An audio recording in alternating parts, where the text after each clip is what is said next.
नमस्कार, मैं प्रगति अग्रवाल और आप देख रहे हैं न्यूज प्लस 21। आइए एक नजर डालते हैं देश विदेश व राज्य की बाजार में हमारी खास पेशकश बाजार हलचल पर। एफपीआई ने दिसंबर में अब तक भारतीय बाजारों से निकाले 17,696 करोड़।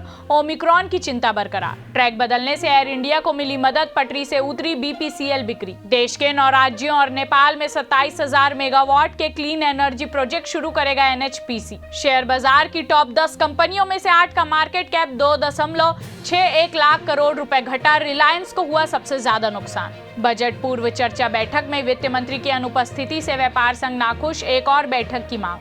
तेल तिलहन कीमतों में गिरावट, सोयाबीन दाने के भाव में सुधार। टोयोटा किर्लोस्कर को 2021 में थोक बिक्री 60% से अधिक बढ़ने की उम्मीद। झटके में कम हो गई गौतम अडानी की ढेर सारी दौलत। 2020-2021 के लिए अब तक फाइल हुए 3.7 करोड़ इनकम टैक्स रिटर्न। 21 दिसंबर तक भरना होगा आईटीआर। अक्टूबर में कोयला आयात 27% गिरकर 1.575 करोड़ टन रहा। ऐसे ही तमाम जानकारी के लिए हमारे चैनल को लाइक व सब्सक्राइब करना ना भूलें और नोटिफिकेशन के लिए बेल आइकन जरूर दबाएं।